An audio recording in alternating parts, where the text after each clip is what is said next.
సోదరులారా, వక్ఫ్ సవరణ చట్టం 2025 ఏదైతే వచ్చిందో, దాన్ని మనం అంతా వ్యతిరేకిస్తున్నాం ముస్లింలుగా. ఎందుకంటే అది మత స్వేచ్ఛకు వ్యతిరేకం, అది రాజ్యాంగ స్ఫూర్తికి వ్యతిరేకం. ఏదైతే మన భారత రాజ్యాంగం ఉందో, ప్రతి మతానికి కూడా వారి వారి యొక్క మత సంస్థల్ని నిర్వహించుకోవడానికి, వారు తమ సొంత అందుకోసం ఆస్తులు కలిగి ఉండడానికి పూర్తి స్వేచ్ఛను ఇవ్వడం జరిగింది. దాని కార్యనిర్వహణ చేసుకోవడానికి, కార్యక్రమాలు నిర్వహించుకోవడానికి, ఆదాయ వ్యయాలు చూసుకోవడానికి పూర్తి స్వేచ్ఛను రాజ్యాంగం ఇచ్చింది. ఆ రాజ్యాంగంకి అనుగుణంగానే ఈ వక్ఫ్ బోర్డ్ అనేది ఏర్పాటైంది. ముస్లింలు సొంత ఆస్తిని అల్లాహ్ మార్గంలో ఒక మంచి ఉద్దేశం కోసం, ధర్మ అభివృద్ధి కోసం, ధార్మిక సేవా సంస్థలు తయారు చేయడానికి, నిర్మించడానికి, లేకపోతే పేద ముస్లింలకు సహాయం చేయడానికి ఏదో ఒక కండిషన్‌తో, ఒక ఉద్దేశంతో, ఒక మోటోతో తమ సొంత ఆస్తిని అక్కడ మరి దారాదత్తం చేయడం జరిగింది. శాశ్వత దానం చేయడం జరిగింది. దాన్ని వక్ఫ్ అంటారన్నమాట. ఎవరో ఆస్తి వీరు చేయడం కాదు. తమ సొంత ఆస్తిని ఒక మంచి ఉద్దేశం కోసం ముస్లింలు మరి వక్ఫ్ చేయడాన్ని శాశ్వత దానం అని చెప్తారన్నమాట. ఆ దానం చేసిన తర్వాత అది అల్లాహ్ ఆస్తి అవుతుంది. దేవునికి సంబంధించిన ఆస్తి అవుతుంది. మరి ఏ పర్పస్ కోసం దాన్ని మరి దానం చేయడం జరిగిందో ఆ పర్పస్ కోసం మాత్రమే అది వాడాలి. దానికి భిన్నంగా దాన్ని వాడకూడదు. ఇచ్చిన వారు కూడా తిరిగి తీసుకోవడానికి లేదు. దాన్ని అమ్మడానికి, ఇంకొకరి బదిలీ చేయడానికి కూడా అవకాశం లేదు. అంటే శాశ్వతంగా తమ సొంత ఆస్తిపై పూర్తి హక్కులను వదులుకుంటూ దైవ మార్గంలో దాన్ని దానం చేసేయడం అనమాట. అలా ప్రతి మతంలో కూడా జరుగుతుంది. దేవాదాయ శాఖకు కూడా చాలా మంది ఆస్తులను దానం చేస్తారు. క్రిస్టియన్ మిషనరీస్ కి కూడా చాలా మంది వారి యొక్క ఆస్తిని దానం చేస్తారు. అదేవిధంగా ముస్లింలు కూడా వక్ఫ్ పేరుతో చాలా మంది తమ సొంత ఆస్తిని దానం చేస్తారు. అవన్నీ కలిపి వాటి నిర్వహణ కోరుకు మాత్రమే ప్రభుత్వం తరఫున ఏర్పాటు చేయబడిన బోర్డే వక్ఫ్ బోర్డు అనమాట. ఆ వక్ఫ్ బోర్డు నిర్వహణ ఎలా ఉండాలి ఏంటి అన్నది వక్ఫ్ చట్టం అనేది నిర్వహిస్తుంది, దాన్ని నియంత్రిస్తుంది అనమాట, దాన్ని నిర్దేశిస్తుంది. దాన్ని ఇవాళ సవరణ చేసి చాలా ముస్లింల యొక్క హక్కుల్ని హరించడం జరుగుతుంది. రాజ్యాంగం ప్రసాదించిన హక్కుల్ని హరించడం జరుగుతుంది. కాబట్టి దీని యొక్క రక్షణ అనేది పూర్తి ముస్లిం సమాజం యొక్క బాధ్యత అనమాట. మరి ప్రవక్త ముహమ్మద్ సల్లల్లాహు వారి సున్నత్ కూడా ఇది. ఎందుకంటే మహాప్రవక్త ముహమ్మద్ సల్లల్లాహు కూడా చాలా క్లియర్ కట్ సందేశం ఇచ్చారు దీనికోసం, ప్రాక్టికల్ గా చేసి చూపించి. ఎలా అంటే ప్రవక్త ముహమ్మద్ సల్లల్లాహు వారు ఒకసారి మస్జిదే నబవీలో కూర్చుని ఉంటారు. అప్పుడు ఒక తీవ్రమైన గాలి వీస్తుందనమాట. ఆ గాలికి ఆ మసీదులో ఉన్న ఒక చేప ఎగురుకుంటూ బయటికి వెళ్ళిపోతుందనమాట.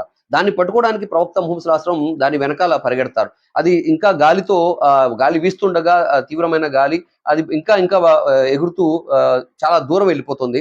ఎంత దూరం వెళ్ళిపోతుందంటే మదీనా యొక్క అవుట్స్కట్స్, ఆ సరిహద్దులు దాటి కూడా బయటికి వెళ్ళిపోతుంది అనమాట. కానీ మహాప్రవక్త ముస్లిం దాని వెనకాల పరుగుతూనే ఉంటారు ఆ చేపను పట్టుకోవడానికి, ఆ చేప తీసుకురావడానికి. ఏదైతే దాన్ని ఉర్దూలో హసీర్ అంటారో, అదైతే మ్యాట్ అంటారు.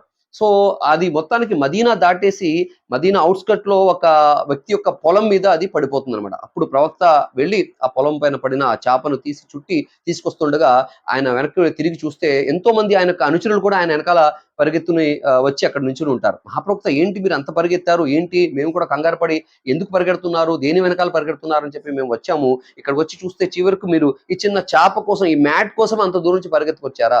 మీరు ఆజ్ఞాపిస్తే ఇటువంటి వేల మ్యాట్స్ ని, చేపల్ని మీ యొక్క కాలి కింద పడవేసేవాళ్ళం కదా, దానికోసం ఇంత దూరం పరిగెత్తు రావాల్సిన అవసరం ఉందా మహాప్రవక్త అంటే అప్పుడు అంటారు, ఈ చేప అల్లాహకు సంబంధించింది. అల్లా మార్గంలో కొందరు దీన్ని దానం చేశారు, శాశ్వతంగా వక్ఫ్ చేశారు. కాబట్టి ఈ యొక్క ఆస్తిని కాపాడడం, ఈ యొక్క వక్ఫ్ సంబంధించిన స్థిరాస్తిని కానీ చరాస్తిని కాపాడడం అనేది నా బాధ్యత, ప్రతి ఒక్కరి బాధ్యత. కాబట్టి నేను దీన్ని కాపాడాను.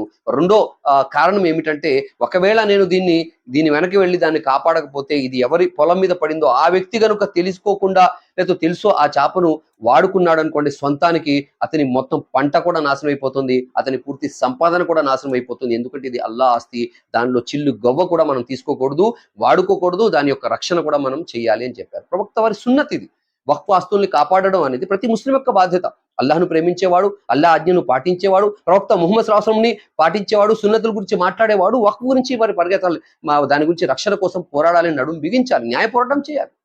రాజ్యాంగపరంగా చట్టానికి లోబడే ఈ యొక్క వక్ఫ్ సవరణ చట్టం ఏదైతే ఉందో అది మా హక్కులను హరించి వేస్తుంది, మత స్వేచ్ఛకు భంగం కలిగిస్తుంది, మరి మా యొక్క నైజానికి, అది మా ఉనికికి చాలా ప్రమాదకరం, మా యొక్క స్వేచ్ఛకు ప్రమాదకరం అని చెప్పి ఏదైతే ఎక్కడెక్కడ నష్టం జరుగుతుందో అవన్నీ చెప్పి కూడా మనం న్యాయ పోరాటం చేయాల్సిన అవసరం ఉంది, అందరికీ తెలియజేయాల్సిన అవసరం ఉంది. నాకెందుకులే, ఆ దేవుడు చూసుకుంటాడు, అల్లాహ్ చూసుకుంటాడు అని చెప్పి ఆ రోజు ప్రవక్త గారు వదిలేసి ఉంటే మనం కూడా వదిలేసేవాళ్ళం. ఒక చిన్న చేప ముక్క, చిన్న హసీర్, అది చిన్న మ్యాట్, అది దాని కోసమే మహాప్రవక్త మదీనా వదిలేసి ఔట్‌స్కర్ట్స్‌కి వెళ్లి పరిగెత్తి దాన్ని పట్టుకొనొచ్చి మళ్ళీ మసీదులో పెట్టారంటే, ఇవాళ ఎన్ని లక్షల ఎకరాల ఆస్తి వక్ఫ్ బోర్డులో ఉంది. అదంతా ముస్లింల మరి పూర్వీకులు దానం చేసిన ఆస్తులవి. దాన్ని కాపాడాల్సిన బాధ్యత ధార్మికంగా ఉంది, సామాజిక పరంగా ఉంది, న్యాయపరంగా ఉంది, రాజ్యాంగ పరంగా కూడా మన అందరి భుజస్కంధాలపై ఉంది. కాబట్టి ఈ విషయంలో మనమంతా నడుం బిగించే న్యాయ పోరాటం చేసే ఆ యొక్క శక్తిని, యుక్తిని, జ్ఞానాన్ని, ఐకమత్యాన్ని అల్లాహ్ తాలా మనందరిలో కూడా ప్రసాదించుగాక.